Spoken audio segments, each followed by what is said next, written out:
आजादी का जश्न मनाता हिंदुस्तान और उस आजाद हिंदुस्तान के नक्शे में रंग भरते ये नन्हे हाथ।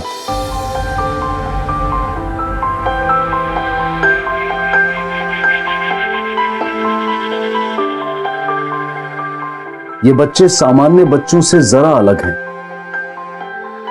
भेद करना नहीं जानते, बेहद खुश हैं अपनी दुनिया में। अपने मां बाप को उतने ही प्यारे हैं जितना कि कोई भी सामान्य बच्चा। लेकिन इस जीवांत संस्कृति में कुछ लोग ऐसे भी हैं जो आजाद और संपूर्ण होने का अर्थ कुछ और ही समझते हैं। कुछ साल पहले महाराष्ट्र के सोलापुर में ऐसा ही एक केस देखने को मिला। मानसिक रूप से असहाय 8 बच्चे इसी दरिंदगी का शिकार बने आजाद हिंदुस्तान में। अभिव्यक्ति की आजादी, जीने की आजादी, सम्मान की आजादी सभी के लिए है, लेकिन इन बच्चों को ना तो आजादी के लिए काबिल समझा गया, बल्कि यहां तक कि उनकी पहचान को ही अनर्थ साबित करने की कोशिश की गई।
అదిగో అక్కడ ఏమో ఉంది చూడు. ఏమున్నది?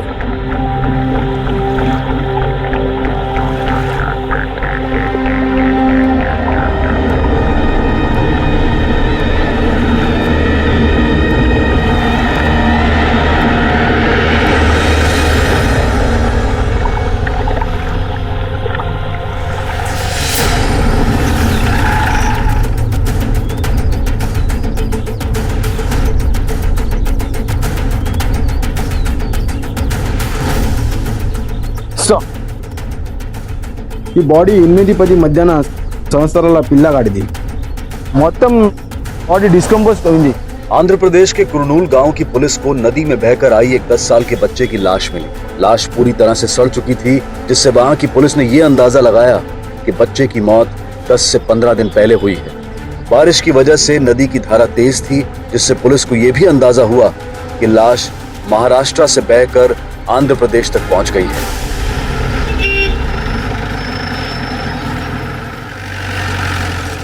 सर, मेरा बेटा ऋषभ अचानक से गायब हो गया, पता नहीं कहाँ चला गया। सर, अब कुछ भी करके उसे ढूंढ दीजिए प्लीज सर, प्लीज।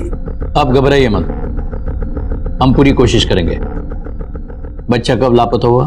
सर, कल शाम से। कहाँ से गायब हुआ? कल शाम अपने आया के साथ गार्डन गया था।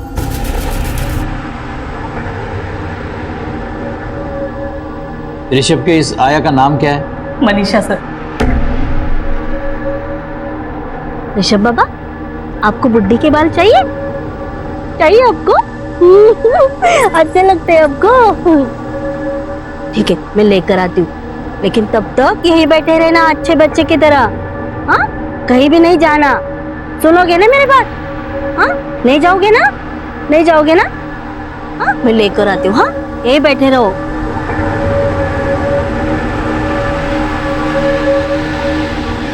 आपका बेटा मानसिक रूप से? जी सर, वो एक स्पेशल चाइल्ड है सर। सर, मेरा बेटा बहुत समझदार है। अगर मैं उसे एक बार कहीं बैठने के लिए कह दूं, तो वो तब तक वहां से नहीं हिलता जब तक मैं उसे ना कहूं। और फिर मनीषा के वापस आने तक वो खुद कहीं उठ के चला जाए, इसका तो सवाल ही पैदा नहीं होता। सर, हमने उसे हर जगह पे ढूंढा सर, पर वो कहीं नहीं मिला। फिरौती के लिए किसी का फोन आया था? जी नहीं सर। आपको किसी पे शक है जो ऐसा कर सकता हो? नहीं सर, ऐसा तो कोई नहीं है। ये केयरटेकर मनीषा? नहीं सर, मनीषा ऐसी औरत नहीं है। मैंने इसलिए पूछा क्योंकि मनीषा ही है जिसने उसे आखिरी बार देखा है, इसलिए उससे पूछताछ करना जरूरी है। कहाँ मिलेगी मनीषा?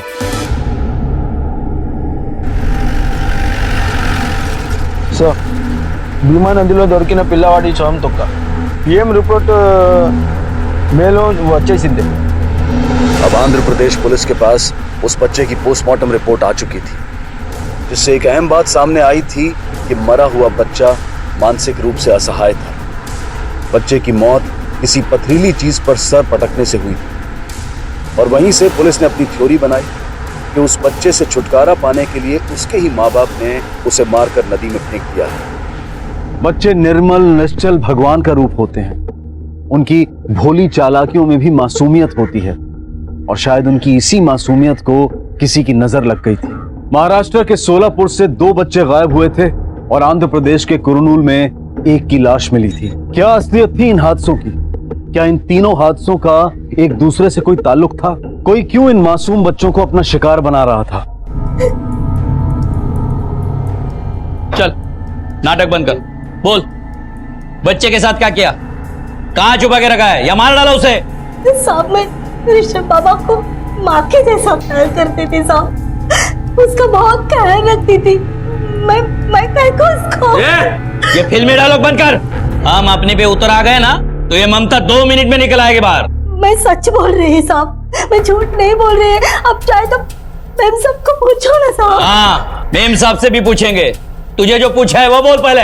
मेरे को नहीं मालूम है साहब कि बाबा किधर चला गया हो या बाबा को कोई लेकर गया।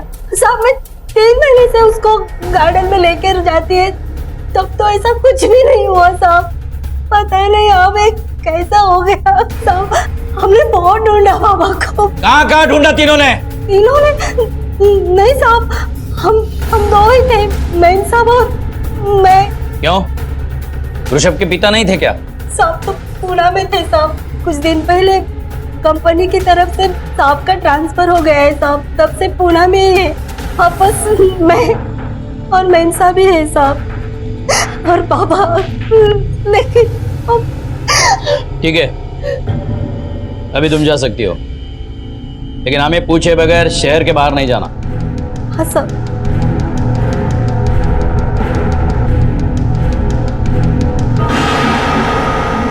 भोसले, अभय मोहिते के कंपनी से उसका पूरा बायोडेटा निकालो। ऋषभ जैसे बेटे की जिम्मेदारी होते हुए उसने ट्रांसफर एक्सेप्ट कैसे कर लिया? अभय मोहिते में कुछ गड़बड़ है।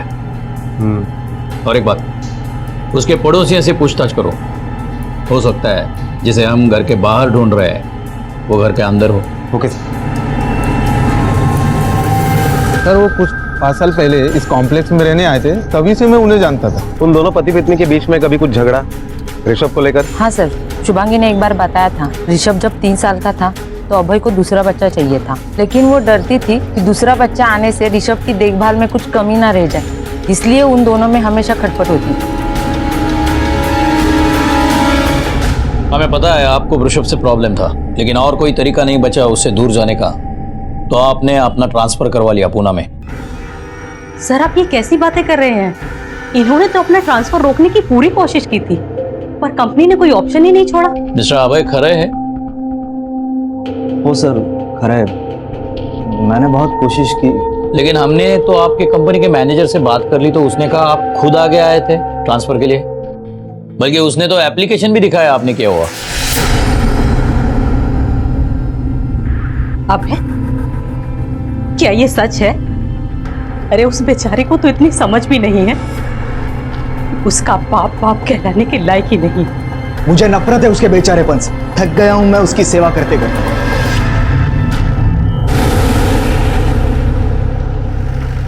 सर मुझे तो लगता है कि ऋषभ को अभय ही कहीं पर छोड़कर आया होगा, क्योंकि उसे पता है कि ऋषभ वापस लौटकर नहीं आ सकता। अभी किसी नतीजे पर पहुंचना मुश्किल है। हाँ एक बात तय है कि अभय कुछ ना कुछ तो छुपा रहा है और उसका पता लगाने के लिए हमें उस पर नजर रखनी पड़ेगी।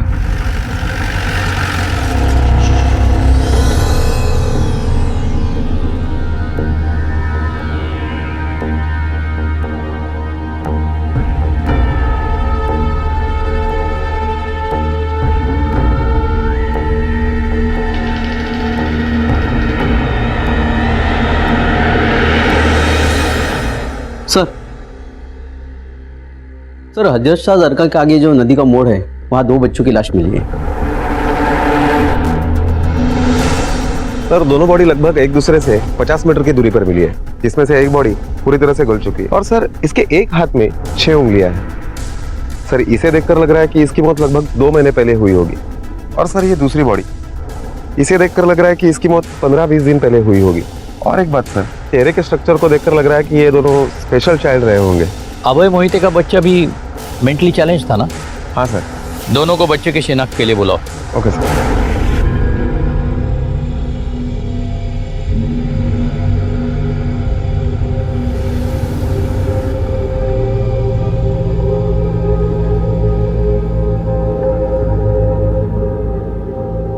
नहीं, ये हमारा ऋषभ नहीं।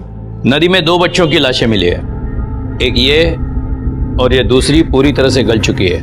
उसके दाहिने हाथ में 6 उंगलियां है। नहीं सर, ये मेरा ऋषभ नहीं हो सकता। और मेरा ऋषभ है कहाँ है मेरा बेटा ऋषभ? अगर उसे कुछ हो गया ना तो देख लेना।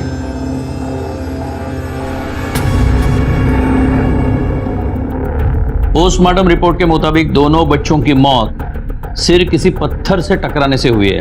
दोनों बच्चे मेंटली चैलेंज्ड है।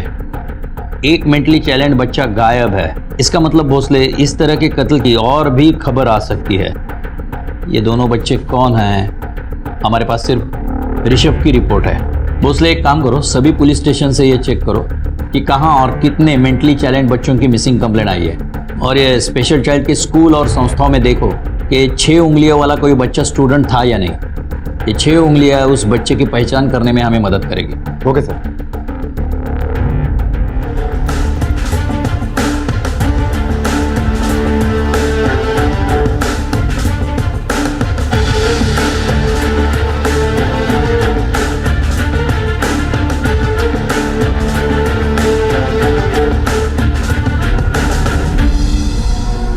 सर एक विद्या निकेतन नाम की संस्था है जो ऐसे मेंटली चैलेंज बच्चों के लिए काम करती है। उनके स्कूल में एक बच्चा पढ़ता है जिसकी 6 उंगलियां हैं। उसका नाम समीर पवार है, लेकिन सर वो 2 महीने से स्कूल नहीं आया। हमने उसके घर का एड्रेस ले लिया है। इस समीर पवार के माँ बाप को मिलना पड़ेगा।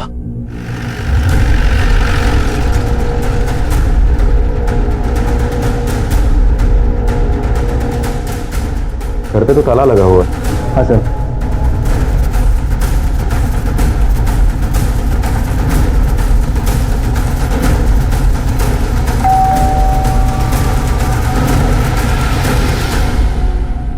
ये समीर पवार नाम का मेंटली चैलेंज लड़का आपके सामने ही रहता है ना?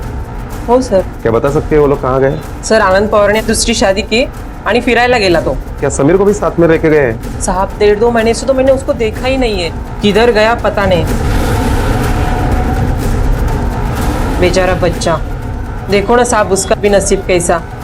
पैदा ही ऐसा हुआ और उसके बाप को तो उसकी कुछ फिक्र ही नहीं है। वो सिर्फ खुद की ही सोचता है। बीबी को 1 साल भी नहीं हुआ मर के, उसने दूसरा शादी कर लिया और घूमने के लिए गया। क्या बता सकते हैं वो वापस कब लौटेंगे? कल तक आ जाएंगे।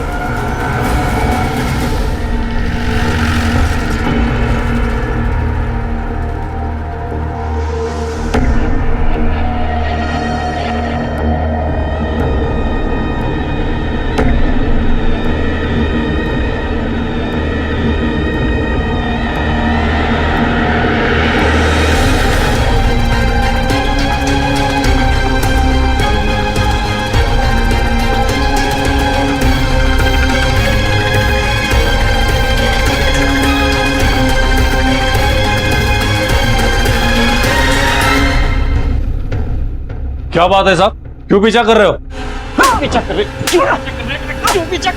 क्या बात है साहब, क्यों मार रहे मेरे को? तुम्हारा 8 साल का बेटा समीर पवार मेंटली चैलेंज्ड है, कहाँ है? साहब मालूम नहीं किधर है वो। एक दिन गायब हुआ, तब से मिला नहीं मुझे। उसे ढूंढने की बजाय दूसरी शादी बनाकर हनीमून में बिजी है तू। साहब ये शादी समीर गायब होने के पहले से ही तय थी। समीर गायब होने का इस शादी से कोई संबंध नहीं साहब। मैं बहुत परेशान था साहब समीर की जिम्मेदारी उठा के, लेकिन जब समीर गायब हो गया तो मुझे लगा मुझे मुक्ति मिल गई, इसलिए मैंने कंप्लेंट भी नहीं लिखवाई साहब। और साहब वो ठीक भी नहीं होने वाला था। तेरे जैसा बाप होने से बेहतर है वो अनाथ होता, और तुझे उससे मुक्ति मिल गई है। उसकी लाश मिली है हमें। अब तेरे बेटे का अंतिम संस्कार तू करेगा या उससे भी मुक्ति चाहिए? छुटकारा चाहिए तो बोल, हम करेंगे उसका अंतिम संस्कार, वो भी भरी हुई आंखों से।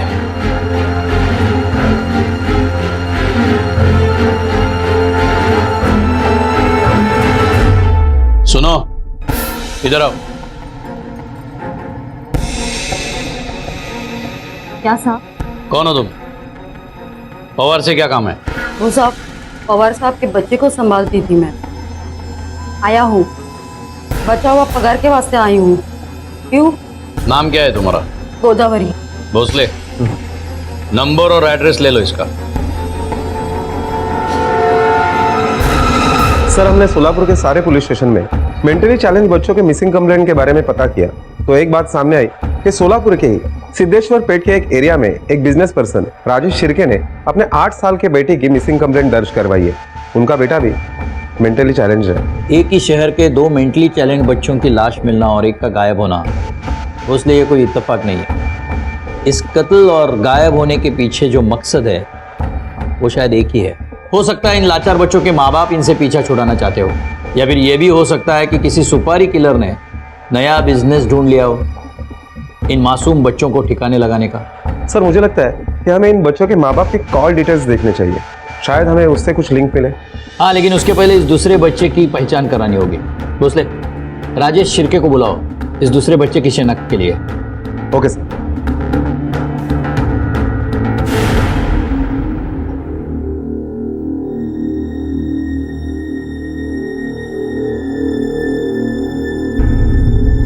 सौरभ,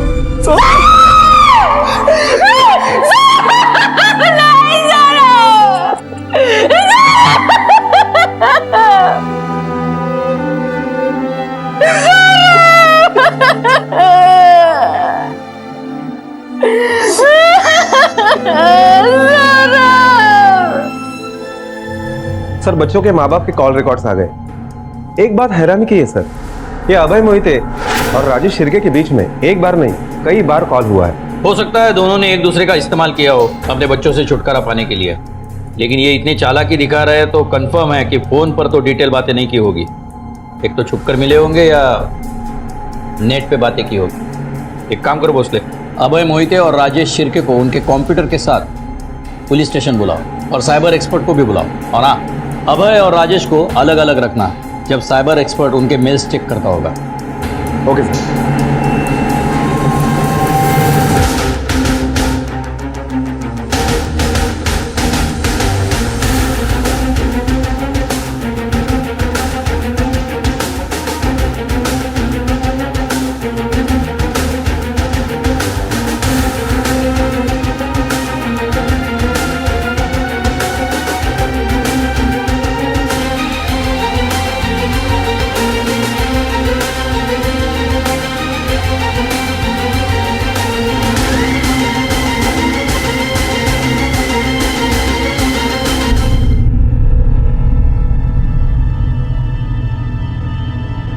तुम राजेश शिर्के को जानते हो?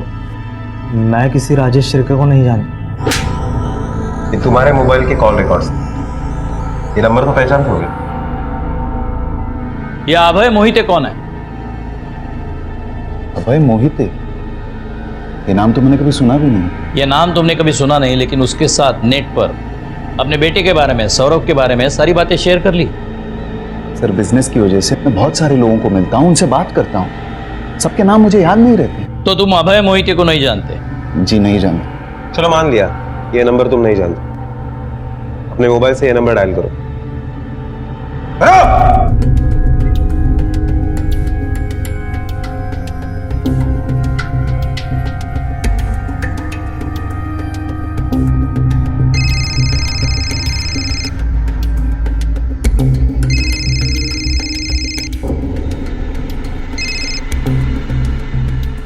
हाँ अभय मोहिते, मेरे केबिन में आओ, तुम्हारी याददाश्त दुरुस्त करनी है और तुम्हारे एक दोस्त से भी मिलवाना है। आओ। चलो। कि तुम दोनों अनजान बनने का नाटक बंद करो। हमारे पास सबूत है। ये तुम दोनों के बीच जो चैटिंग हुआ था उसकी प्रिंट आउट है। यहाँ अभय ने साफ साफ पूछा है, क्या तुम तुम्हारे प्रॉब्लम से मतलब सौरभ से छुटकारा चाहते हो, और तुमने पूछा है कैसे छुटकारा पाऊं। अब साफ साफ बताओ। इंस्पेक्टर साहब, ऐसे चैट रूम्स में कोई अपना असली नाम लेकर नहीं आता, और मुझे सचमुच नहीं पता था कि मैं अभय मोहिते से, मतलब अगर ये अभय मोहिते है तो इनसे बात कर रहा हूं। और चलिए मान लिया कि मैंने मैसेज किया, ये कैसे डिसाइड हुआ कि मैं जिस प्रॉब्लम के बारे में बात कर रहा हूं वो मेरा बेटा सौरभ है? अगर तुम कंफ्यूज थे कि सामने वाला तुम्हारा प्रॉब्लम कोई और समझ रहा है, तो उसे क्लियर करने की बजाय ये कैसे पूछ लिया कैसे छुटकारा पाऊं? यही नहीं, इस चैटिंग के बाद तुम दोनों में फोन पर भी बातें हुई है बहुत बार। ये देखो, उसके बाद तुम दोनों मिले, अपने अपने प्रॉब्लम सॉल्व करने के लिए आपने प्लानिंग की। दोनों ने एक दूसरे के बच्चों को गायब किया, जिसमें से सौरभ मर चुका है और ऋषभ का पता नहीं। अब साफ साफ बोलते हो या हम बुलवाए? एक मिनट इंस्पेक्टर साहब, आप एक दुखी और मजबूर बाप पर इल्जाम लगा रहे हो। 8 साल से हमने सौरभ की किस तरह देखभाल की, यह सिर्फ हम जानते हैं। 1 मिनट के लिए उसे अपने आंखों से दूर होने नहीं दिया, क्योंकि हम जानते थे कि वो 1 सेकंड भी अपना ख्याल नहीं रख सकता था। हाँ, मैं मानता हूं कि मैं और मेरी बीवी हम दोनों एक दूसरा एक नॉर्मल बच्चा चाहते थे।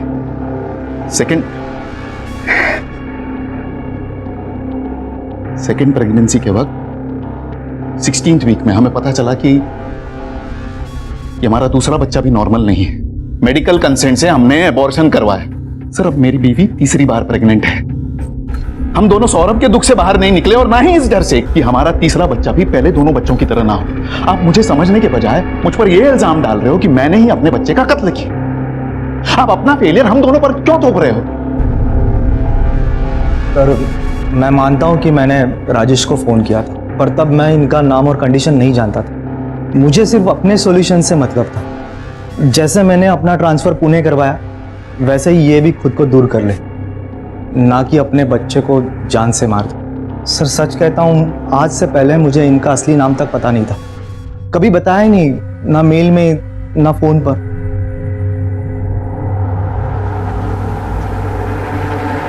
को अंदर करने के लिए हमारे पास कोई सबूत नहीं है भोसले। या तो हमारे इन्वेस्टिगेशन में कुछ कमी है, या फिर ये दोनों बहुत शातिर है। सर, मुझे तो लगता है कि ये दोनों इनोसेंट बनने का नाटक कर रहे हैं। 2 डंडे पड़ेंगे ना, सब कुछ सच उगल देंगे। इसके लिए भी हमारे पास उनके खिलाफ सबूत चाहिए। वो दूसरा बच्चा समीर पवार, उसके बाप का इनसे कोई कनेक्शन निकला? नहीं सर, हमने उसके भी सारे कॉल डिटेल्स और इंटरनेट हिस्ट्री निकलवाई, लेकिन इनके साथ उसका कोई कनेक्शन नहीं निकला। इन दोनों मर्डर्स को लेकर मेरा ऐसा यकीन है ये यहीं पे नहीं रुकने वाला। कुछ और बच्चे भी इसका शिकार होने वाले हैं, या फिर हो चुके हैं।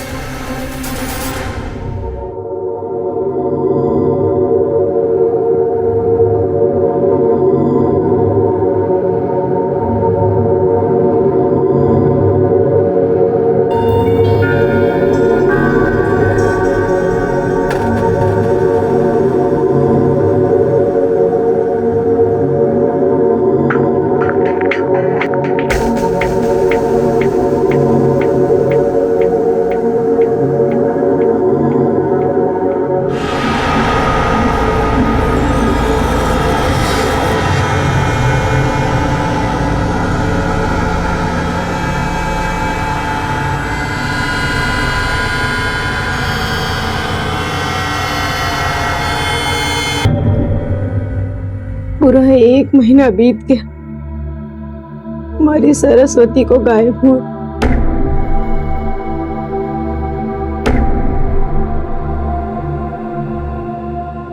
और तुम पर तो कोई फर्क ही नहीं पड़ता ना। मुझे तो ये भी नहीं मालूम कि मैं खुश हूं या दुखी। बस इतना जानता हूं कि खाने वाला एक मुंह कम हुआ। कैसे पालते थे उसे, तू बस इतना समझ ले कि वो जहां भी होए खुश रहे। भगवान ने तुम्हें माँ का दिल नहीं दिया ना, दिया होता तो पता पड़ता। मुझे बस इतना मालूम है कि मुझे मेरी बच्ची वापस चाहिए। मैं अब उसका और इंतजार नहीं कर सकती। मैं आज के आज पुलिस के पास जाऊंगी। सर, आपका शक बिल्कुल सही निकला। सोलापुर के आसपास सेम 3 केस का एविडेंस मिला है। कर्नाटक के गुलबर्गा में एक नदी में 8 साल के बच्चे की लाश मिली और आंध्र प्रदेश में एक 10 साल के बच्चे की लाश मिली। दोनों ही बच्चे मेंटली चैलेंज थे। दोनों ही स्टेट में किसी ने भी मेंटली चैलेंज बच्चे की मिसिंग कंप्लेंट नहीं लिखवाई थी, इसलिए पुलिस ने उनका अंतिम संस्कार किया। और सर, उजनी नदी के डैम एरिया में एक एनजीओ ने मेंटली चैलेंज बच्चे की मिसिंग कंप्लेंट लिखवाई। वो बच्चा अकेला था, कोई रिश्तेदार नहीं था, सड़कों पर घुमा करता था, इसलिए वही एनजीओ उसकी देखभाल करता था। इसका मतलब 7 मासूम बच्चे इस जंगल में फंसे हैं। भोसले, आंध्र प्रदेश और कर्नाटक के पुलिस से कोऑर्डिनेट करो और नदी के एग्जैक्ट लोकेशन लो जहां ये डेड बॉडीज मिली है। Yes sir. और एक बात, मुझे महाराष्ट्र के सारे नदियों के मैप्स चाहिए। नदी के इस रूट में काफी कुछ छुपा हुआ होगा। पता नहीं कितने मासूम बच्चे शिकार हुए हैं और कितने होने बाकी है। Okay sir.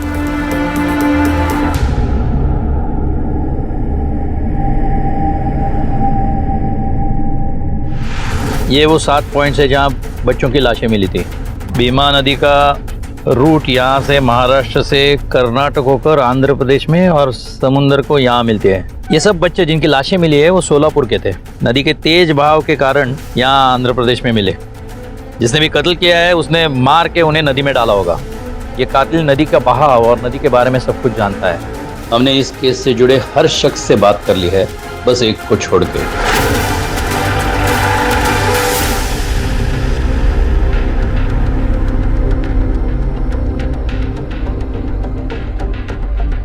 क्या हुआ साहब? आपसे कुछ सवाल पूछने थे। हाँ। आप वो पवार का बच्चा समीर पवार की देखभाल करते थे ना? जी साहब। अच्छा, आपने वो काम समीर गायब होने से पहले छोड़ा था या बाद में छोड़ा था? मैंने काम नहीं छोड़ा साहब, वही मेरे को निकाल दिया। मेरे आने तक तो समीर बाबा उधर ही था, उसके बाद क्या हुआ मालूम नहीं साहब। मतलब तुम्हें पता नहीं है समीर मर चुका है? उसी दिन पता चला साहब, जिस दिन मैं बचा हुआ पगार लेने गई थी। पवार साहब ने खुद मेरे को बोला, बहुत मासूम बच्चा था साहब, बाप का ध्यान ही नहीं था उसकी तरफ। अच्छा, आप काम छूटा है तो गुजारा कैसे चलता है तुम्हारा? काम तो किधर ना किधर मिल ही जाएगा साहब। मैं चलूं, मेरे को देर हो रही है।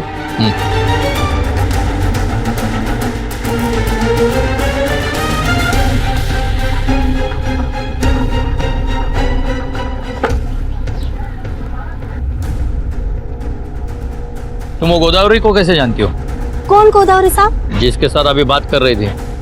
अच्छा, वो ताई के बारे में पूछे? हाँ। वो मेरे को मोहिते साहब के यहाँ ऋषभ बाबा का आया का काम दिलाई थी। मतलब वो तब से पहचान है उसकी।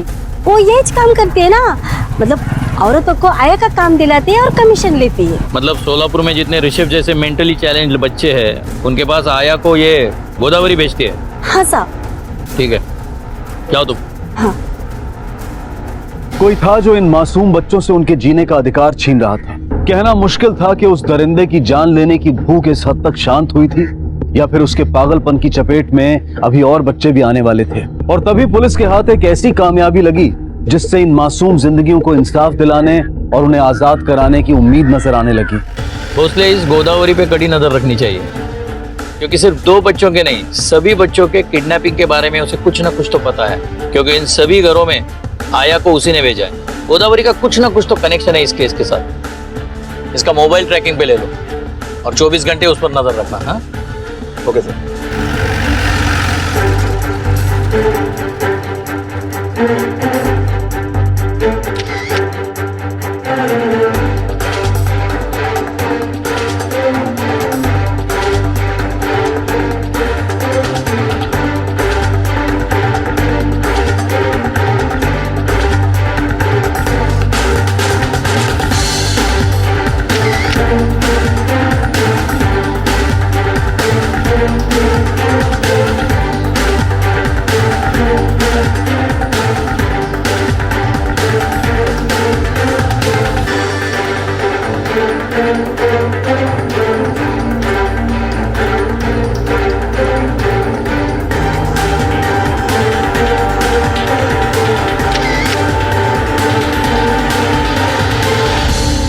सर, बच्चों के बारे में गोदावरी को यही प्यून इन्फॉर्मेशन देता है।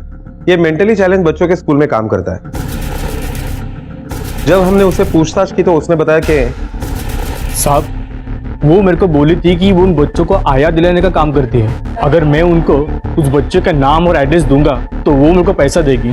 आज तक कितने लड़कों का नाम दिया तूने उसे? टोटल बोले तो 6 साहब, 5 लड़के और 1 लड़की। इसका मतलब एक लड़की भी है जिसका हमें अभी तक पता नहीं है, क्योंकि जितनी भी लाशें मिली वो सब लड़कों की थी। सर इस गोदावरी का एक अफेयर भी है, वो भी अपने से 10 साल छोटे लड़के के साथ। ये देखिए सर, ये लड़का, वो जब भी गोदावरी को मिलने के लिए आता है तो काफी सारे गिफ्ट्स लेकर आता है। जब हमने प्यून के पास इस लड़के के बारे में पूछताछ की तो उसने बताया कि ये तो मालूम नहीं साहब कौन है, पर दोनों का चक्कर चल रहा है ये पक्का है। उनकी जेब भी भारी है और बहुत खर्चा करते हैं साहब। गोदावरी और उसके आशिक को उठाने का टाइम आ गया है, लेकिन हमारे पास कोई ठोस सबूत नहीं है उनके खिलाफ। सर आइए सर, इनकी 8 साल की बेटी 1 महीने से लापता है और वो भी सर वैसी ही बच्ची है। आइए बैठिए। कहाँ से गायब हुई आपकी बेटी? उसके स्कूल से साहब, छुट्टी होने के टाइम में उसको लेने को गई, लेकिन मेरी सरस्वती मेरे को वहां नहीं मिली साहब। कमाल है, 1 महीना हुआ बेटी गायब हुए, आज आपको होश आया है? साहब इसका गलती नहीं है, गलती मुझसे हुआ। जूता मारो मुझको साहब, ये तो रोज रोती थी यहाँ आने के लिए। हम लोग बहुत गरीब आदमी हैं साहब, और ऐसे बच्चे को पालने के लिए बहुत ज्यादा खर्चा चाहिए। मैं हमेशा भगवान से प्रार्थना करता था कि उसको अपने पास बुला लूं, और जब वो गायब हुई तो मुझे लगा कि भगवान ने मेरा दुख सुन लिया। इस औरत को कभी तुम दोनों ने देखा है? नहीं साहब। इसको?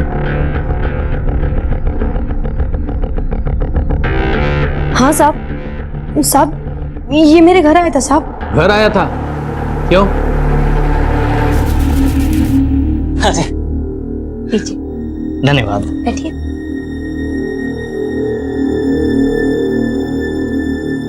मेरा नाम अविनाश है, मैं एक एनजीओ में काम करता हूँ।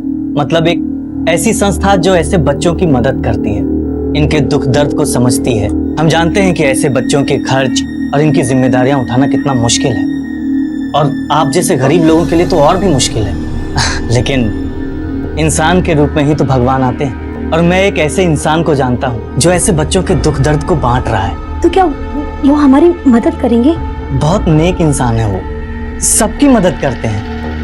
आप बस सरस्वती को उनके पास जाने दीजिए, फिर वो इसका लिखना पढ़ना, इसका पहनना, खाना पीना सारी जिम्मेदारी उठा लेंगे, और आपका भी बोझ कम हो जाएगा। बस आप सरस्वती को उनके पास जाने दीजिए। ऐसे कैसे किसी को अपनी बच्ची देती है साहब? मैंने उसको साफ साफ मना कर दिया साहब। तुम्हारे मना करने के कितने दिन बाद सरस्वती गायब हुई? साहब 4-5 दिन बाद साहब। भोसले, गोदावरी और उसके समाज सेवक आशिक को उठा के ले आओ। Okay sir. साहब मेरे को कुछ भी मालूम नहीं अविनाश ने उन बच्चों के साथ किया क्या। वो तो मेरे को बोला कि कोई बहुत भला आदमी है जो ऐसे बच्चों को पालता है, तो मेरे को ऐसे बच्चों के एड्रेस बता देगी तो तेरे को भी कमीशन मिलेगा साहब। फिर साहब मैंने जिधर जिधर आया भेजी थी वो एड्रेस उसको दे दी। उसने और मांगा तो मैंने स्कूल के प्यून को पटाई, फिर उसने मुझे वो एड्रेस देना शुरू किया, फिर मैं उसको देती थी साहब। गोदावरी, तुमने एक बार भी नहीं सोचा ये सोशल वर्क करने वाला भला आदमी बच्चों के बदले तुम्हें पैसे क्यों दे रहा है? तुम क्या सोचोगी कमीशन के साथ तुम्हें आशिक जो मिल गया?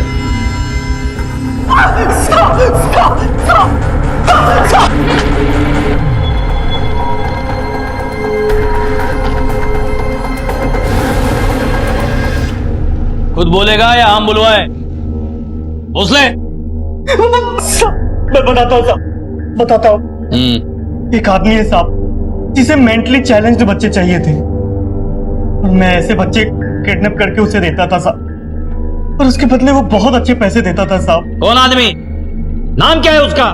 साहब नाम, एड्रेस, नंबर मुझे कुछ नहीं पता साहब। उसने अपनी पहचान मुझसे कभी नहीं बताई साहब। हर अमावस्या और पूर्णिमा से पहले मुझसे वो एक बच्चा लिया करता था साहब। उसे 7 लड़के चाहिए थे साहब। पिछले अमावस्या को मैं उसे एक लड़का नहीं दे पाया, कोई किडनैप करने के लिए नहीं मिला साहब। कल भी पूर्णिमा है, क्या कल के लिए भी तूने उसे कोई बच्चा दिया है? साहब उसे कुल 8 बच्चों की जरूरत थी। लास्ट पूर्णिमा के लिए उसे एक लड़की की जरूरत थी साहब, और मैं वो लड़की 1 महीने पहले उसे किडनैप करके दे दिया था साहब। मतलब सर सरस्वती माने अब तक जिंदा है? इससे पहले वो भेड़िया उस बच्ची को अपना शिकार बनाए, हमें उसे बचाना चाहिए। तूने देखा है ना उसे, कैसे दिखता है वो?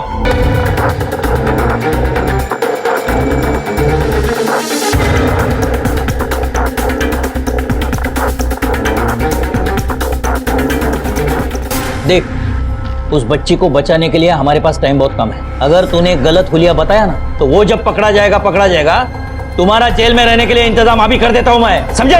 बता जल्दी।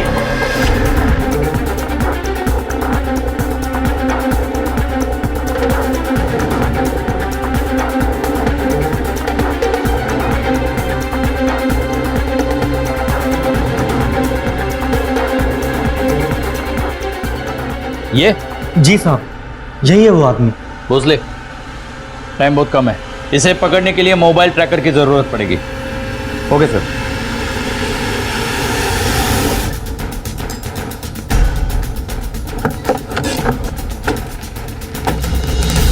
सिग्नल यहीं का दिखाई दे रहा है, यहाँ से करीबन 10 मीटर की दूरी पर। चल उठ जा। अरे उठना, अरे उठना, चल उठ। बहुत गहरी नींद में सोने वाली है तू आज। उठ उठ।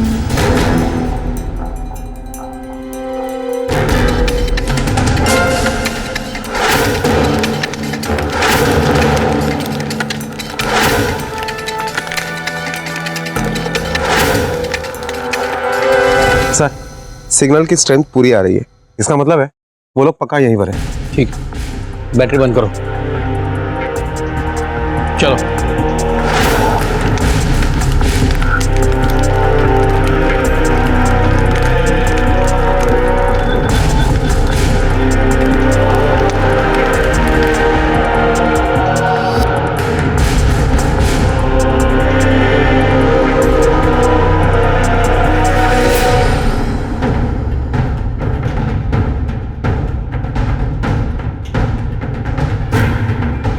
पोजीशन लो।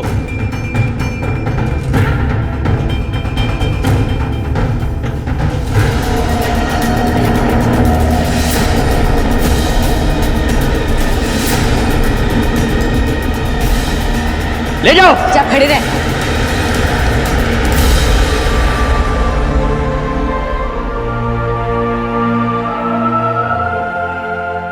इतने सारे बच्चों को क्यों मारा तुमने?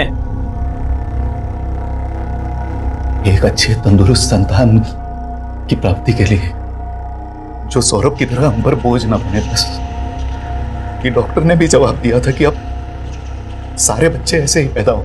और ये तंदुरुस्त बच्चा पाने का तरीका किसने बताया तुमने? मेरी बीवी ने। ये मुझे एक तांत्रिक के पास ले गई। इसने कहा कि कोई पिछले जन्म का शाप है मुझ पर। उसने बताया कि अगर मैं 4 अमावस और 3 पूर्णिमा को एक ऐसे ही बच्चे की बलि दूं और 4थे पूर्णिमा को एक बच्ची की बलि चढ़ाऊं तो मैं शाप मुक्त हो जाऊंगा। हमें अच्छे और तंदुरुस्त बच्चे की प्राप्ति होगी। इसके बहुत सिद्ध करने के बाद ही मैं ये सब करने के लिए मान गया। और तुमने अविनाश से बच्चे किडनैप करवाए, लेकिन उसने तो तुम्हें 6 लड़के दिए थे। ये 7वां बच्चा कहां से आया? वो मेरा बेटा सौरभ था। सिर्फ एक बच्ची की बलि बाकी। अगर आप लोग हमें नहीं पकड़ते तो वो भी पूरी हो। अपने खुद के बेटे की बलि चढ़ाई तुमने? तुम लोग इंसान नहीं हो और यहां बाहर रहने के लायक नहीं हो। भोसले, इन्हें इनके असली जगह पहुंचाओ।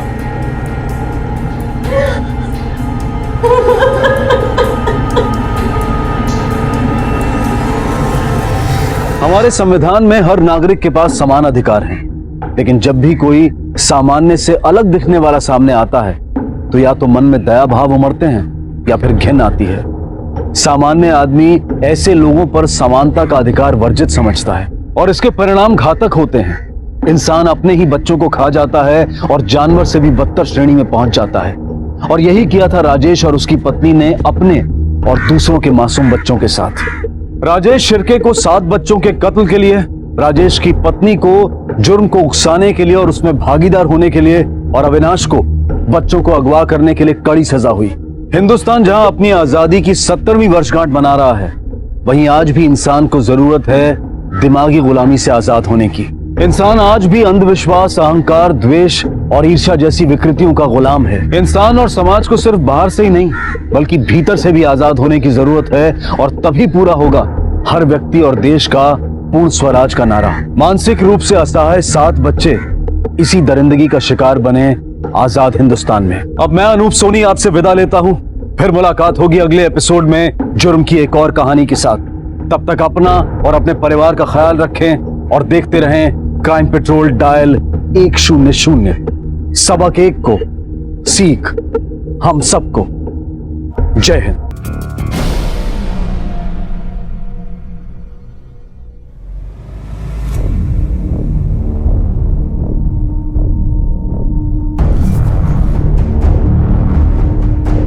बेटी, ये क्या?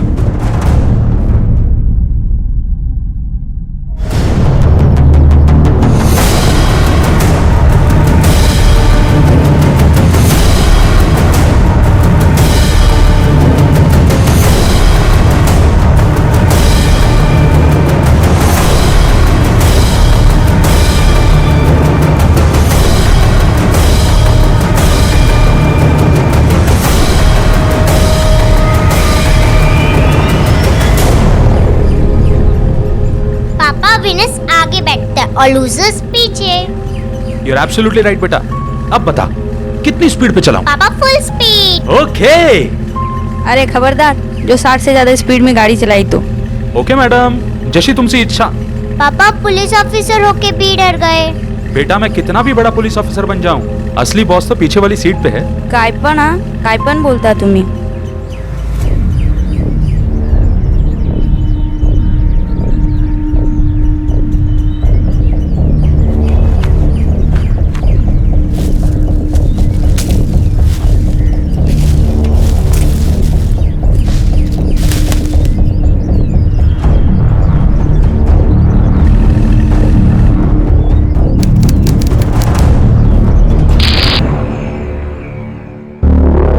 कब से गायब हुई है तुम्हारी पोती?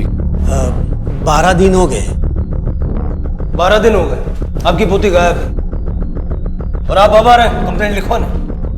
क्या नाम है उसका? प्रिया, 23 साल की है। सर ये लड़की की फोटो।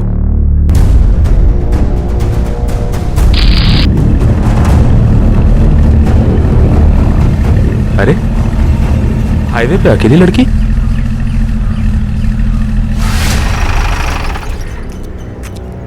ये आगे ढाबे तक लिफ्ट दे देंगे प्लीज? ठीक है, आ जाओ। थैंक यू मैम, मैं बैग लेके आती हूँ।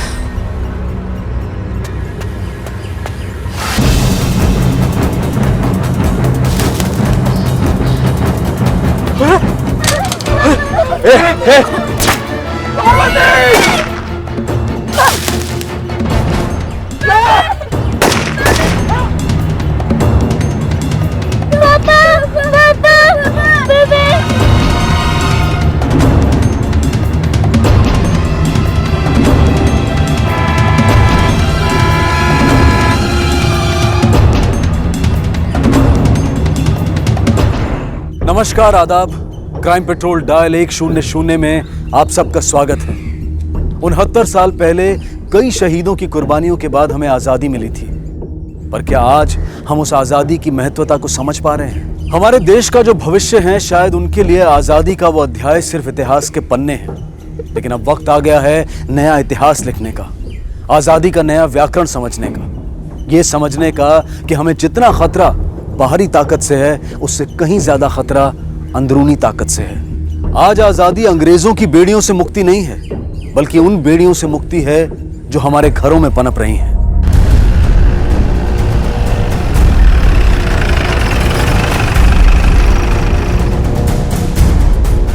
आइए सर।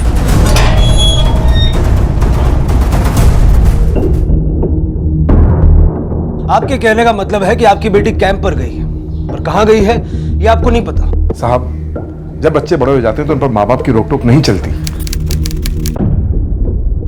साहब वैसे भी वो हमारी बात सुनती कहाँ है? नहीं सर, ऐसी कोई बात नहीं है। राजाराम, कैसी बात कर रहे हो तुम? हमें तो ये भी पता नहीं कि प्रिया कहाँ चली गई है, और तुम बता रहे हो कि वो कैंप के लिए गई है। बाबा तुम शांत रहो, मैं बात कर रहा हूँ ना साहब से।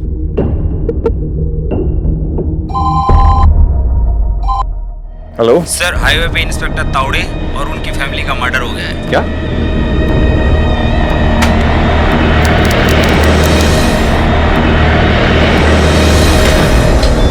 साहब, ऐसा नहीं कि हमने उसे फोन नहीं लगाया, हमने उसको कई बार फोन किया, लेकिन उसका फोन हमेशा स्विच ऑफ या आउट ऑफ कवरेज है। साहब, वो अपने मामा के यहाँ नागपुर गई है और वहां से वो अपने दोस्तों के साथ कहीं चली गई। मामा का नंबर है? जी जी, लगाइए।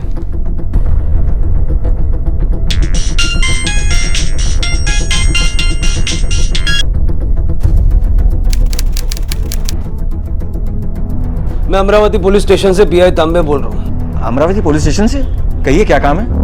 आप प्रिया को जानते हैं? जी हाँ, जानता हूँ ना, मेरे पास ही रह रही है। वो कल ही अपने दोस्तों के साथ ट्रैकिंग पे गई है पहाड़ों पर। उसका फोन भी नहीं लग रहा, लगता है शायद नेटवर्किंग नहीं है। पर हुआ क्या है? सब ठीक तो है ना? सब ठीक है, जरूरत पड़ी तो दोबारा फोन करें। देखा साहब, मैंने कहा था ना कि अपने मामा के यहाँ ही गई है। अरे इन लोगों की तो उम्र हो गई है, इन्हें ना कुछ याद रहता है ना कुछ समझ में आता है। इनकी तरफ से मैं माफी मांगता हूँ आपसे। जैसे प्रिया आ जाए तो हमें खबर कीजिएगा। जी जी साहब, बिल्कुल। डार्लिंग, इस फैमिली पे नजर रखो, पता करना है कौन सच बोल रहा है और कौन झूठ। सठिया गए हो तुम दोनों, एक वो कलमुई और ऊपर से आप दोनों। जान ही ले लो मेरी। लेकिन राजाराम, हमें तो ये भी पता नहीं कि प्रिया इस वक्त कहाँ है, किस हालात में है, और तुमों की। अच्छा हुआ चली गई, अब ज्यादा ढिढोरा मत पीटो। मैं तो कहता हूँ मरी गई होगी तो अच्छी बात है, हमें कोई फर्क नहीं पड़ता। उसकी वजह से पहले ही वो हादसा हो गया है, और अब पुलिस भी आ गई है घर में। लेकिन राजाराम। बाबा तुम्हें राहू द्या, किसी को कुछ करने की जरूरत नहीं है।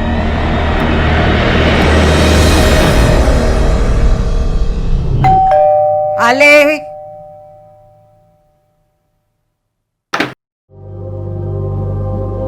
प्रिया, मेरी बच्ची, कैसी है तू? अच्छी हूँ। तू कहाँ गई थी बेटा? बबलू कैसा है तू?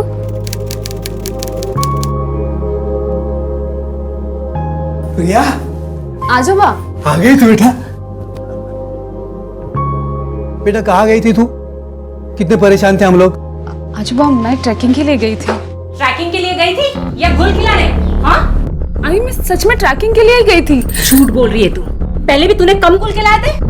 तेरी वजह से ही अपाहिज हुआ है। पैदा होते ही मर जाती ना तो अच्छा होता।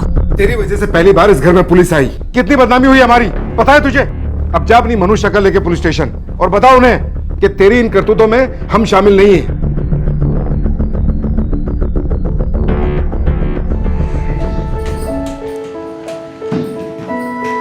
अच्छा बेटा, तू बिना बताए गई थी ना, इसलिए तुझ पर सब नाराज है। बुरा मत मानना बेटा। प्रिया, ये तेरे हाथ पे क्या हो गया? कुछ नहीं आजोबा, वो ट्रैकिंग करते वक्त गिर गई थी। मैं पानी लेकर आती हूँ तेरे लिए।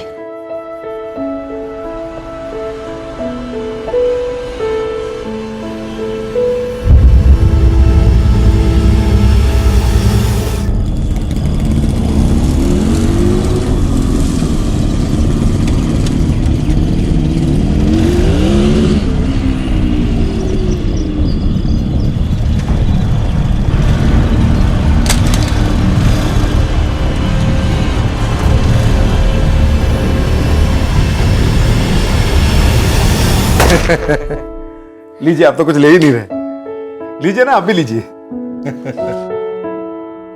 प्रिया आ गई।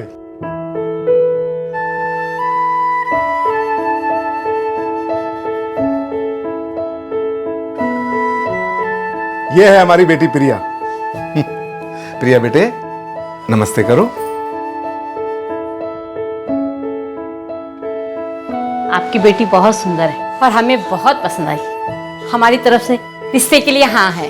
अरे वाह, फिर तो क्या बात है। शादी का मुहूर्त निकालते हैं जल्दी। ठीक है भाई साहब, जैसा आप कहें। दीपक जी, अगर आपको प्रिया से कुछ अकेले में बात करनी है तो आप कर सकते हैं। आजकल तो लड़के लड़कियां करती ही हैं। जी जरूर।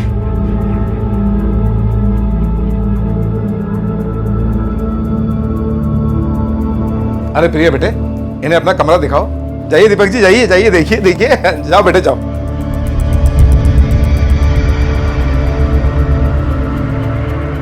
ताई आप आइए ना, मैं आपको घर दिखाती हूँ, आइए।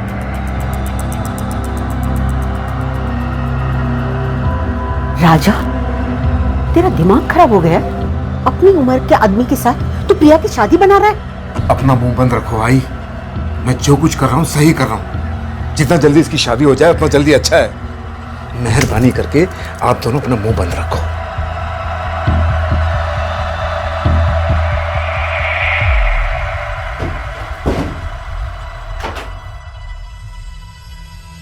प्रिया, तुम तो मुझे पहली नजर में ही भाग गई। अरे ये क्या कर रही, मेरा हाथ क्यों मार रही है? अरे हाथ तो जोड़ो।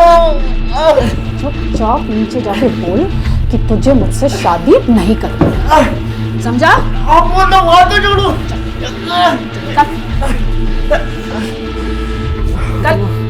हाथ मारो।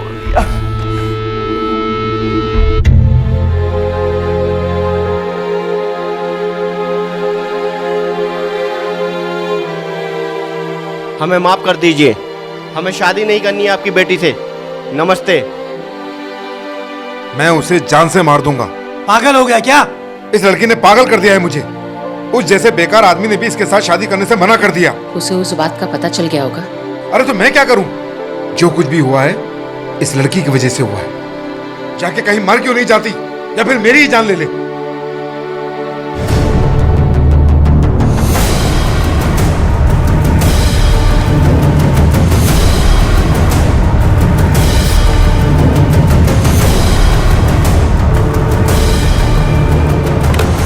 मैं रेडी हूँ। प्रिया चाहती क्या थी? एक छोटे से शहर की मासूम सी दिखने वाली लड़की आखिर किस मंजिल की तरफ बढ़ रही थी? दुश्मनों ने जहां पुलिस ऑफिसर और उनकी फैमिली को मार गिराया था, प्रिया वहीं आसपास मौजूद थी। तो क्या प्रिया भी उन हत्यारों के गैंग का हिस्सा थी? एक तरफ जहां प्रिया दिन ब दिन रहस्यमयी होती जा रही थी, वहीं दूसरी तरफ नागपुर पुलिस पूरी कोशिश कर रही थी उन आतंकियों की दहशत को खत्म करने की। ऑफिसर अविनाश ने खुद ये बीड़ा उठा रखा था और लगातार रेड्स करके वो सबका सफाया कर रहे थे। लेकिन इसी बीच उन्हें एक ऐसी खबर मिली जिससे वो खुद भी चौंक गए।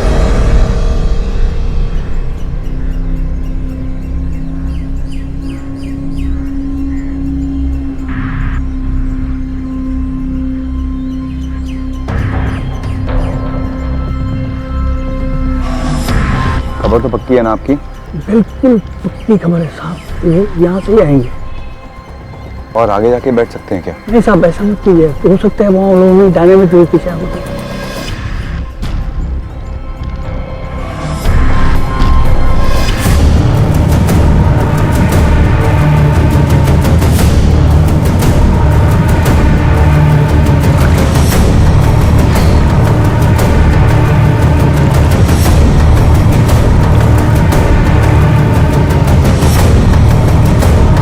सर, उड़ा दें या वार्निंग देनी है? वार्निंग की कोई जरूरत नहीं है। अलर्ट हो जाएंगे और होस्टेज को नुकसान पहुंचा सकते हैं। ध्यान रहे होस्टेज को नुकसान ना हो।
उसे चेक कर।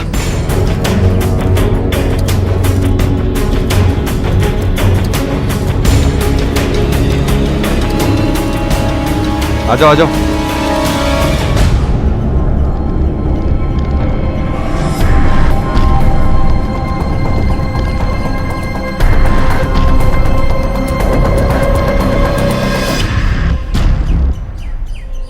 सरहद के पार दुश्मनों से लड़ते हुए कम से कम ये तो पता होता है कि दुश्मन कौन है, लेकिन जब लोग देश के अंदर ही आतंक फैला रहे हों तो दुश्मन को पहचानना मुश्किल हो जाता है। नागपुर पुलिस ने अपनी जान की परवाह किए बगैर बड़ी हिम्मत दिखाते हुए 7 लोगों को मार गिराया और एक को जिंदा पकड़ने में कामयाब रही। प्रिया वापस आ गई थी, लेकिन कोई नहीं जानता था कि वो कहां गई थी, क्यों गई थी और उसके साथ क्या हुआ था। उसके आने से सिर्फ उसके दादा दादी खुश थे, उसके माता पिता तो उससे नफरत करते थे।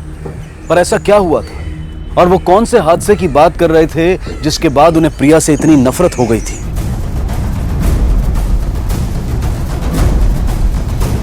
प्रिया!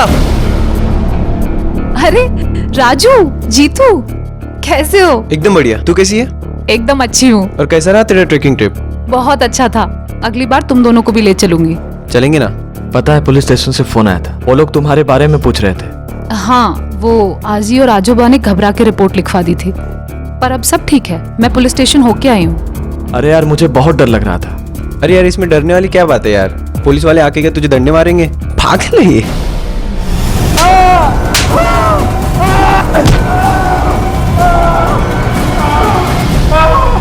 बहुत डीट है सर, कुछ नहीं बोल रहा। तो फिर किस काम का ये? उड़ा दो इसे, 7 की जगह 8 डाल देना रिपोर्ट में। Right sir.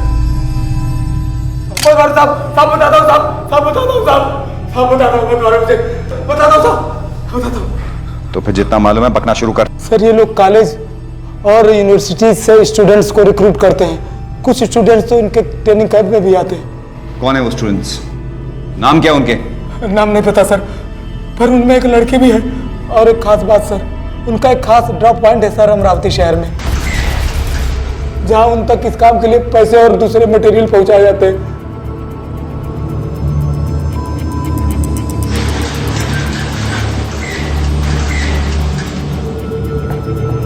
मुझे सर बचा लीजिए, नहीं तो वो लोग छोड़ कर मार डालेंगे सर। आपके हाथ जोड़ता हूँ सर, मुझे बचा लीजिए।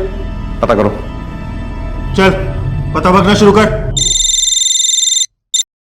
सर, इंटेलिजेंस रिपोर्ट के मुताबिक कुछ लोग कॉलेज स्टूडेंट्स को बहला फुसला करके अपने गिरोह में शामिल करने की कोशिश कर रहे हैं। इन उग्रवादियों को रोकने के लिए सबसे पहले हमें इनके रिक्रूटमेंट्स को रोकना होगा। आप एक काम कीजिए, आप सारे मॉल्स में, कॉलेजेस में और कॉफी शॉप्स में कड़ी निगरानी रखिए। और एक बात, आपको मैं एक एड्रेस मैसेज कर रहा हूँ, आप उस एड्रेस पर 24/7 सर्वेलेंस रखिए। ठीक है सर। ये उन उग्रवादियों का सस्पेक्टेड ड्रॉप पॉइंट है और यहाँ पे कोई भी आए या जाए आप मुझे इन्फॉर्म कीजिएगा। ऑलराइट? बताइए सर।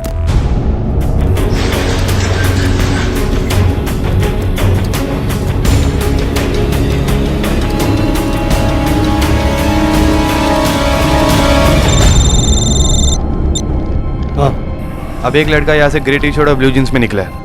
हाँ, उसके पास बैग भी है। उसका पीछा करो, उस पर नजर रखो, लेकिन पकड़ना मत। हमें इस मामले की जड़ तक पहुंचना। जी जी सर।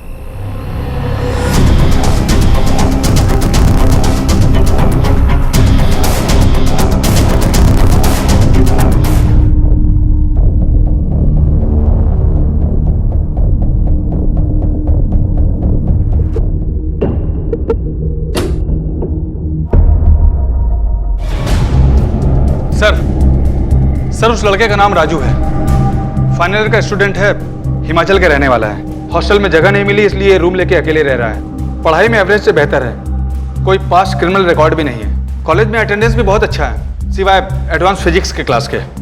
ऐसा क्यों? सर उस क्लास का समय 2 से 4 होता है और वो उस समय अपने दोस्तों के साथ कहीं बाहर रहता है। कौन है ये 2 दोस्त? सर एक लड़का है और एक लड़की। उसके घर से हमें कुछ चीजें बरामद हुई हैं सर।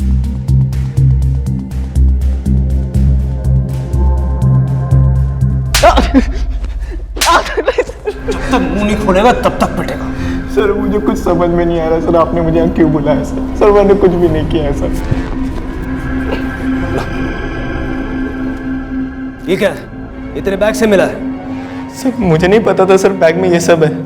वो तो सर कॉलेज में किसी ने मुझे अप्रोच किया था और उसने कहा था सर अगर ये बैग तुम अपने पास रखोगे तो 5,000 रुपये मिलेंगे सर। सर मैं तो उसको जानता भी नहीं हूँ सर। सर मुझे पैसों की बहुत ज़रूरत थी सर, घर वाले भी पैसे नहीं भेज पा रहे थे पढ़ाई के लिए। राजू, या तो तू हमें बहुत बड़ा बेवकूफ़ समझता है या बेवकूफ़ बनाने की कोशिश कर रहा है। सीधा सीधा बता, तेरे कॉलेज से और कौन कौन शामिल है इसमें? सर कोई नहीं है सर। फिर ये प्रिया और जीतू कौन है? सर वो तो दोस्त है सर, क्लासमेट्स है। जीतू तो सर मेरा बहुत अच्छा दोस्त है और प्रिया पढ़ाई में अच्छी है तो सर नोट्स लेता हूँ सर। उनको नहीं पता था सर कि मैं बैग पहुँचाने के लिए पैसे ले रहा हूँ। सच बोल रहा हूँ सर, मैंने कुछ नहीं किया। जब तक ये सच नहीं बोलता इसको उल्टा लटका के मारो। नहीं सर मैं सच बोल रहा हूँ सर। तो राजू और जीतू तुम्हारे सिर्फ अच्छे दोस्त हैं और कुछ नहीं जानती उनके बारे में? नहीं सर, पर हुआ क्या है और मुझे यहाँ पे क्यों लेके आए? कुछ नहीं, कुछ स्टूडेंट्स हैं जो गैर कानूनी एक्टिविटीज कर रहे हैं। वैसे ये राजू और जीतू को तुम कब से जानते हो? साहब जब से कॉलेज में एडमिशन हुआ तब से जानता हूँ। प्रिया मेरी दोस्त है और राजू हिमाचल का रहने वाला है। वो यहाँ अकेला रहता है। मेरा विश्वास कीजिए सर, मैं सच कह रहा हूँ। मैं कुछ नहीं जानता हूँ सर इसके अलावा। फिलहाल जा सकती हो, अगर जरूरत पड़ी तो दोबारा बुलाओ। जी सर। 1 मिनट सर, आपको याद है इसी लड़के के दादा दादी ने मिक्सिंग कंप्लीट लिखवाई थी। ये जब घर वापस आई तो ये हाजिरी लगाने को आई थी, तब आप नहीं थे सर। वैसे गई कहाँ थी तू? सर नागपुर के पास जंगलों में ट्रैकिंग के लिए गई थी सर। बहुत अच्छी जगह है सर, मैंने इन्हें फोटोग्राफ्स भी दिखाए थे। हाँ सर, ये देखिए।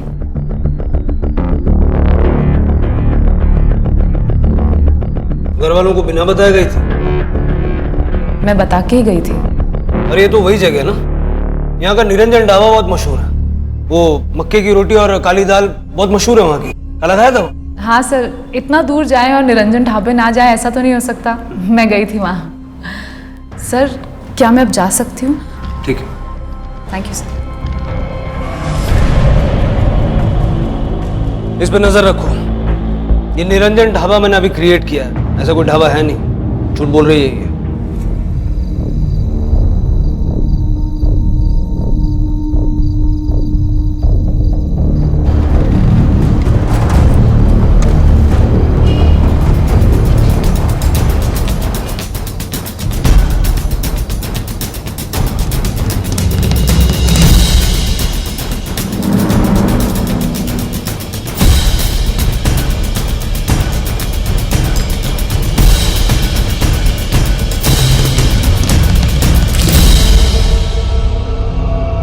कुछ याद आया किसके लिए काम करती हो? क्यों दिए जाते हैं ये पैसे तुम्हें और कौन देता है? बोलो! इसे लॉकअप में डालो। ना इससे कोई मिलेगा ना इससे कोई बात करे। कंप्लीट आइसोलेशन में रहनी चाहिए।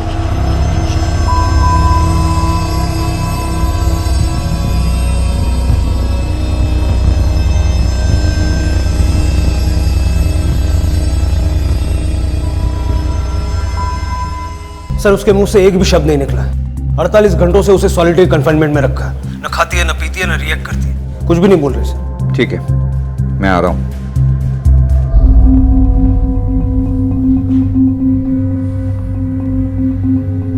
क्यों कर रही हो ये सब? देखो प्रिया, मैं जानता हूं कि कोई बहकावा है, कोई मजबूरी है।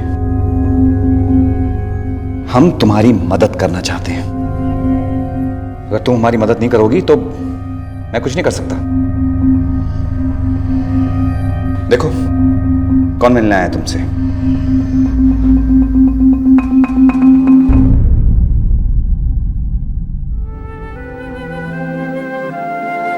प्रिया, मेरी बच्ची की क्या हालत हो गई है ये? ठीक है बेटा, ये क्यों हुआ सब?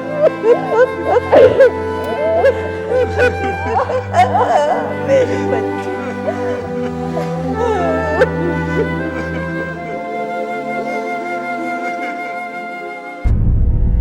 मेरे पापा हमेशा से एक लड़का चाहते थे सर, पर मैं पैदा हो गई। वो मुझे प्यार तो करते थे पर दिल में हमेशा लड़के की ही ख्वाहिश थी। उसके बाद बबलू हुआ। बबलू और मुझ में 7 साल का फर्क है सर, पर बचपन में ही मैं उसकी माँ बन गई। फिर एक हादसे में बबलू अपाहिज हो गया और सारा कसूर मेरे माँ बाप ने मुझ पे डाल दिया। पर वो लोग मुझसे नफरत करने लगे। मुझे कभी किसी ने सपोर्ट नहीं किया। इन हालातों में जब मैं कॉलेज गई तो वहां अनिरुद्ध मिला। उसने मुझे सहारा दिया, हिम्मत दी। धीरे धीरे वो मेरे कॉलेज जाने की वजह बन गया। कॉलेज तो क्या, वो मेरे जीने की वजह बन गया, क्योंकि उसने मुझे अपने लिए लड़ना सिखाया, ताकत दी।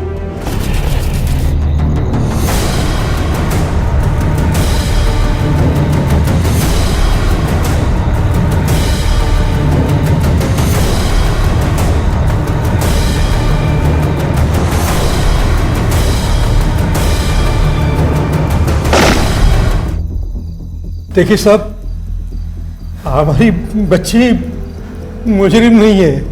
हाँ, थोड़ा बहक जरूर गई थी। इसे माफ कर दीजिए, छोड़ दीजिए इसे। इसके बदले मुझे। अंकल जी, हमें भी पता है किन हालातों की वजह से इसके कदम बहके, मगर शायद आपको भी याद होगा कि इसके बहके हुए कदमों की वजह से कितने लोगों की जान गई, कितने पुलिस ऑफिसर मारे गए हमारे। देखो बेटा, तुम एक अच्छी लड़की हो। मैं नहीं चाहता कि तुम जेल जाओ। अगर तुम हमारी मदद करोगी तो ही मैं तुम्हें बचा सकता हूं।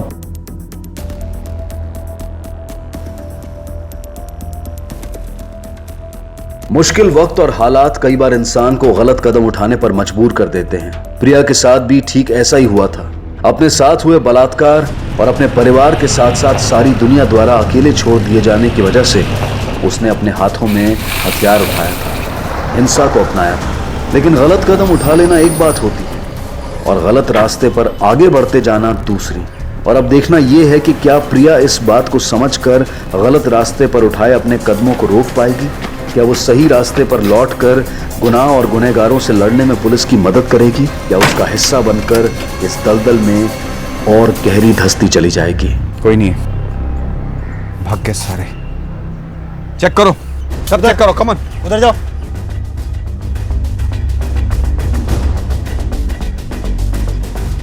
सर, AK-47 सर जमा करो यहाँ पे। और इस जगह को सील करो, ये सब लेके आओ बाहर।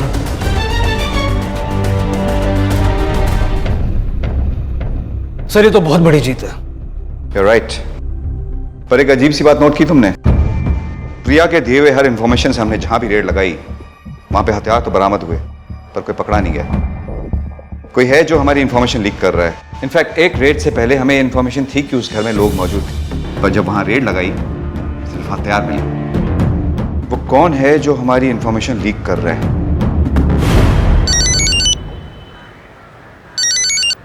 हेलो, कांग्रेचुलेशंस प्रिया, तुमने जो पता दिया था वहां पे हमारी पुलिस टीम ने रेड डाली और बहुत सारे हथियार बरामद किए। हालांकि कोई पकड़ा नहीं गया, फिर भी तुम उन लोगों के टच में रहो और हमें खबर देती रहो। Okay sir.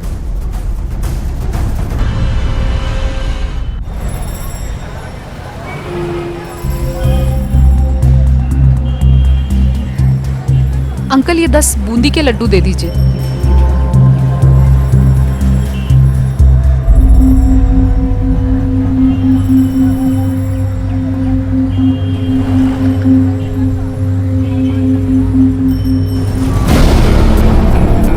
उस पुलिस ऑफिसर को अब मुझ पे पूरा भरोसा हो गया है। हेलो, पुलिस को लग रहा था कि प्रिया अब उनके साथ है। वो उसका इस्तेमाल करके उग्रवादियों के नेटवर्क को तोड़ने की उम्मीद लगाए बैठे थे, लेकिन हकीकत उनकी उम्मीद से ठीक उलट थी। असल में ये प्रिया और उन उग्रवादियों की साजिश थी, उस बहादुर स्पेशल टास्क फोर्स के ऑफिसर एसीपी अविनाश को खत्म करने की, जो उनके गलत मकसद और नापाक मंसूबों के बीच में सबसे बड़ा कांटा बना हुआ था। ये जाल था उसे फंसाने के लिए, उसे खत्म करने के लिए। अब देखना यह था कि क्या वक्त रहते पुलिस या एसीपी अविनाश को इस हकीकत का पता चल पाएगा। क्या एसीपी अविनाश अपने आप को बचा पाएंगे? हाँ प्रिया। सर, करंजी हाईवे पे आज एक स्मगलिंग होने वाली है, रेड कार में कैश और वेपन्स की। क्या? अभी मुझे सिर्फ इतना पता है कि अगले 1 घंटे में होने वाला है और आपको वहां फौरन पहुंच जाना चाहिए। ठीक है, keep me informed, okay? Okay sir. Alright.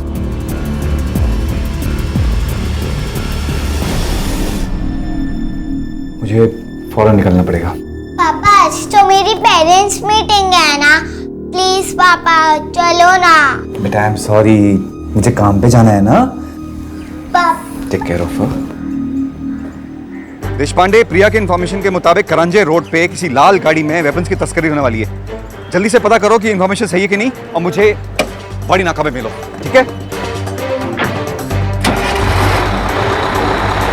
ठीक। सर, खबरी का फोन था, बता रहा था कि प्रिया ने जो इन्फॉर्मेशन दी थी बिल्कुल करेक्ट है। सब जैकेट पहन लो, मुझे भी दो। ठीक है सर, जैकेट निकालो।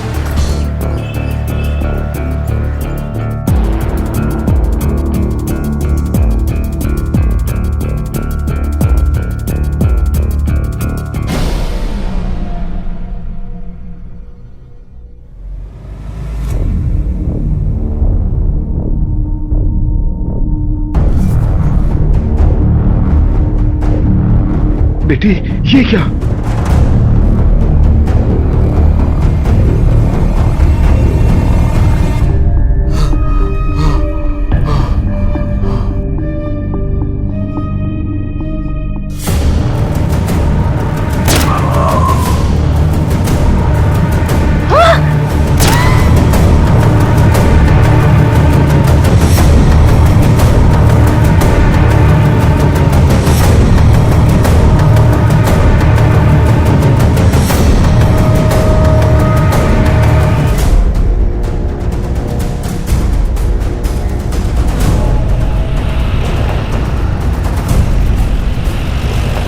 रुक जा। सर, लगता है ये वही वैन है। पाटिल, नैयर, तुम लोग जाके वैन को चेक करो, बाकी सब पोजीशन लो।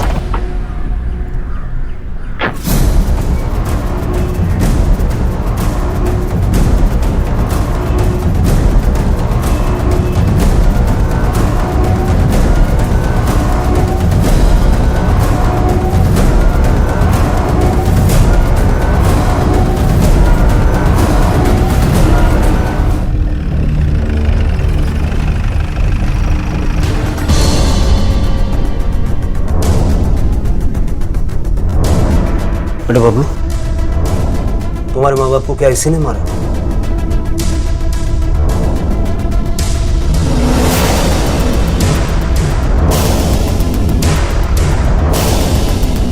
देखिए, ये दोनों खून प्रिया ने किए। क्या? उसने ऐसा क्यों किया होगा? साहब, बात यह है कि कुछ समय पहले कुछ गुंडों ने प्रिया के साथ रेप किया था। तो आपने रिपोर्ट क्यों नहीं दर्ज करवाई? राजाराम नहीं चाहता था। राजाराम को लगता था कि बबलू की हालत प्रिया की वजह से हो गई है, इसलिए वो उससे बहुत नफरत करता था। कहता था कि वो तू मर जाएगी तो हमारे लिए बहुत अच्छा होगा। राजाराम हमेशा हॉस्पिटल में सिर्फ बबलू से मिलने जाता था, प्रिया से कभी नहीं मिलता था। इस बात का गुस्सा प्रिया के मन में बहुत दिल से पल रहा था, इसलिए उसने राजाराम मतलब एसीपी साहब,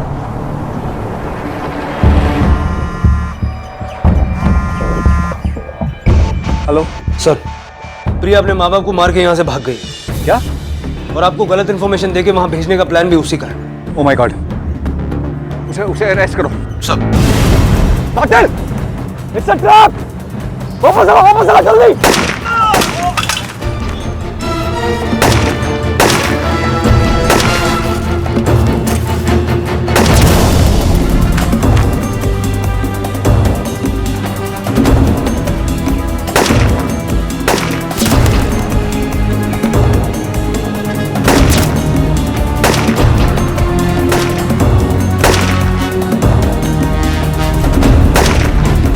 सर, सब कुछ प्लान के मुताबिक ही हो रहा है, बस एक चीज छोड़ के।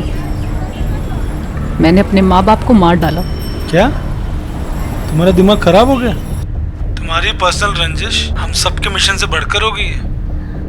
क्या यही सिखाया था मैंने तुम्हें ट्रेनिंग में? अरे हम सब एक मिशन लेके चल रहे हैं और तुमने उन्हें मारकर हम सब के लिए खतरा पैदा कर दिया है। आई एम सॉरी सर, पर मुझसे और बर्दाश्त नहीं हुआ।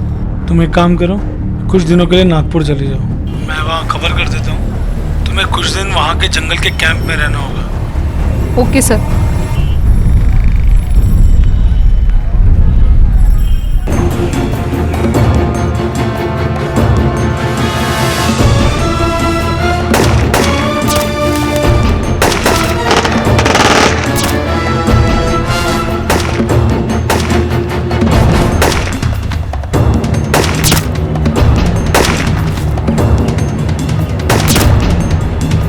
Deshpande, cover fire. Sir, cover कर।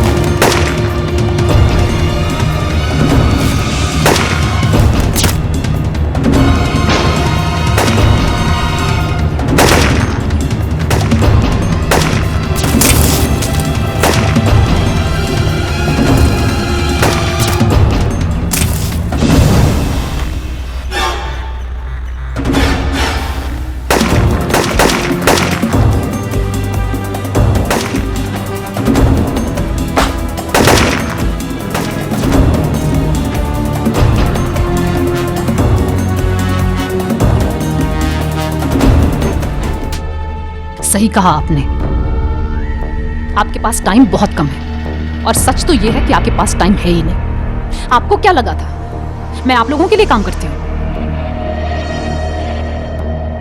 कहां थे आप लोग? कहां थे आप लोग जब मेरे ऊपर जबरदस्ती हो रही थी? कहां थे आप लोग जब मेरा रेप करने वाले खुलेआम घूम रहे थे? उस वक्त मुझे जिसने सहारा दिया मैं उनके लिए काम करती हूँ। हमें अच्छी तरह पता था कि आप लोग मुझ पे यकीन नहीं करेंगे, इसलिए हमने झूठी खबर आपके खबरियों तक पहुंचाई कि हमला होने वाला है। हमला तो होने वाला है, पर तुम्हारे लोगों पर। देशपांडे, कोई दिख रहा है क्या? नहीं सर, कोई नहीं दिख रहा।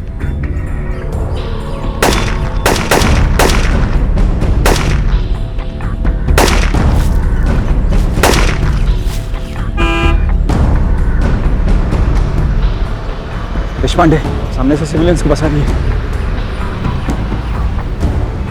इनके हाथ लग गई तो प्रॉब्लम हो जाएगी।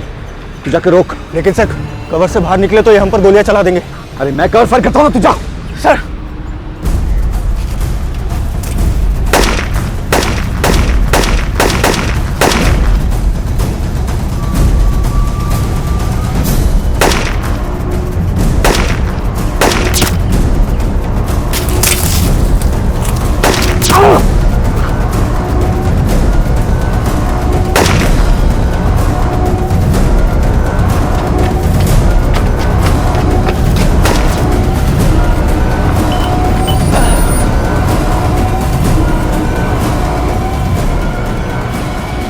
जान की परवाह तो हम लोग भी नहीं करते।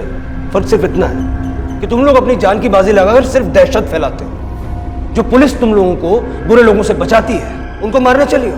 इतनी कट्टरपंथी आती कहां से तुम लोगों में? पुलिस वालों को मारना चाहती हो ना तुम?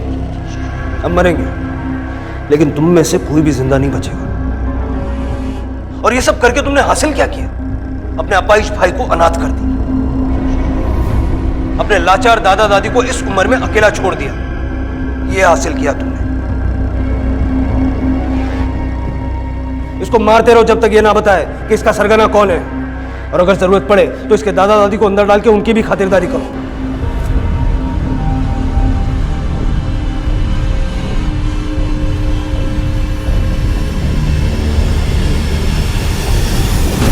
उस बस को रोक और उसके अंदर घुस जा।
प्रिंसिपल साहब, कॉलेज में बैठने के दिन बीत चुके हैं, जेल जाने का वक्त आ चुका है। मगर इंस्पेक्टर साहब, मैंने क्या किया?